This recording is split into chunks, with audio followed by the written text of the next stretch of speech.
Mas, korupsi itu bagus kalau benar dimanfaatkan untuk ekonomi. Demikian awal dialog melalui telepon dengan sahabat saya yang sudah senior namun sangat hobi belajar. Saat ini dia sedang mengambil doktor ekonomi di Missouri University. Bulan lalu saya dikirimi olehnya buku karya terbaru Stephanie Kelton yang berjudul Deficit Myth yang baru saya baca separuh. Walau baru separuh, sepanjang membaca kepala saya berkesimpulan bahwa kalau ini dibaca banyak anak muda, maka bubrah ilmu ekonomi yang diajarkan kampus-kampus ternama. Komentar saya, ini adalah buku berbahaya. Mudah-mudahan anak milenial dan Gen Z tidak mau dan jangan baca buku ini. Kalau baca nanti mereka menggulingkan tetua-tetua pejabat saat ini.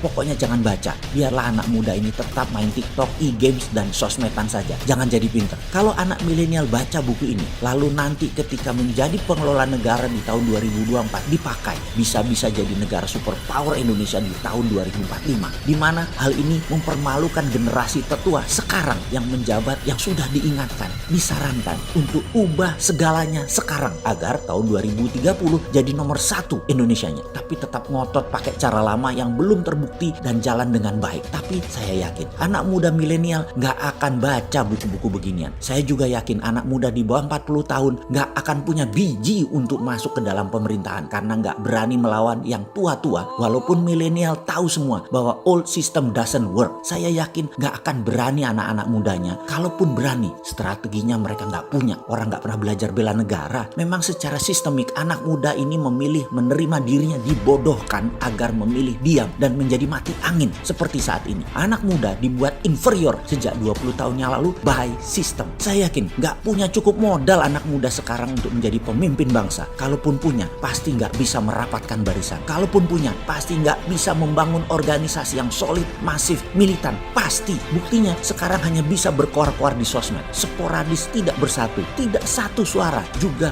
nggak membangun struktur, nggak membangun karya produktif, nggak membangun peacock effect. Jangan tanya lagi peacock effect itu apa, baca tuh Wikipedia. Boro-boro di tahun 2024. Sekarang saja di tahun 2020, anak usia di bawah 40 tahun yang merupakan 60% populasi pengen menguasai ekonomi aja belum tentu berani. Paling pol jualan-jualan barang-barang Tiongkok di digital platform, dijual barang-barang asing sesama anak bangsa di marketplace yang juga punya saham terbesarnya adalah asing dan asing lagi tuh marketplace. Mana berani atau mana mau jualan barang karya anak bangsa. Luar negeri gitu, pasang produk anak bangsa di Alibaba, pasang produk di Amazon di Amerika sana, pasang produk di Zaloranya Singapura deh. Berani nggak lu? Saya mengkritik keras begini karena saya walaupun cemen dan deso, saya punya Santara yang coba angkat UKM dengan kekuatan urun dana. Saya punya Dinaran untuk menyaingi GoPay dan pembayaran asing nanti yang namanya Facebook Pay atau IGP dan sejenisnya atau Alipay. Kita mau lawan. Walaupun masih merayap, tapi nggak ngomong doang kayak buzzer di negeri seberang. Juga video kali ini bukan buat buzzer, tapi buat kalian sahabat muda. Saya tantang nyali kalian untuk menjadikan Nusantara di tahun 2024 menjadi negara besar dengan tenaga kalian, pikiran kalian, hati kalian. Kalau kalian memang punya nyali untuk NKRI menjadi berdaulat, lakukan sekarang. Atau kalian masih ingin lagi kekuasaan ini dikasih kepada tetua-tetua seperti saya yang kemungkinan besar hanya memperkaya diri sendiri dan kelompok saya. Muak harusnya kalian dengan orang tua-tua macam kami yang memang dididik agar taklid, takut dengan Tiongkok dan Amerika dan membuat kalian tak bernyali. Sungguh, kalau kalian ingin perubahan harus konstitusional. Bangun diri Anda dalam 2 tahun ke depan hingga tahun 2020. Selama itu, kalian bangun kekuatan ekonomi. Lalu di tahun 2022 sampai 2024, kalian bangun kekuatan politik. 2024 sampai 2029, ambil dan kendalikan. Itu tahun kalian. Bangsa ini bisa besar hanya jika dikelola mereka yang mengerti perkembangan zaman. Ribuan buku baru, pengetahuan bagus terbukti, sangat efektif bisa dijalankan, tersedia ilmu baru yang up to date, siap kalian gunakan. Kalau kalian berani, tinggalkan Keynesian. Ini era post Keynesian, ini era setelah Keynesian. Nggak ngutang lagi cara mengelola negaranya. Saya pesimis dan sudah patah arang dengan yang ada pada saat ini yang menjabat, bahwa mereka akan paham maksud dari ilmu post Keynesian. Post Keynesian kalau dijalankan sekarang, Indonesia terlalu maju dan berdaulat. Itu tidak boleh karena banyak orang yang gak akan dapat jatah. Tidak siap tetua-tetua itu kehilangan mata pencahariannya dan jabatannya dengan susah payah, integritas dijual kalau perlu, dan hilang untuk itu gak akan mau mereka lepaskan. Janganlah dipaksa mereka memakai post Keynesian. Kasihan. Kalau post Keynesian kalian jalankan, bisa bubrah itu departemen-departemen sistem tua yang ada saat ini. Dan itu pasti tidak dimaui oleh para tetua yang sudah mapan di sana. Jadi biarlah mereka tetua-tetua itu menikmati for one last chance. Kita kasih kesempatan mereka membuktikan, walaupun 1 tahun kemarin masih pontang-panting, tapi kita kasih kesempatan buat mereka.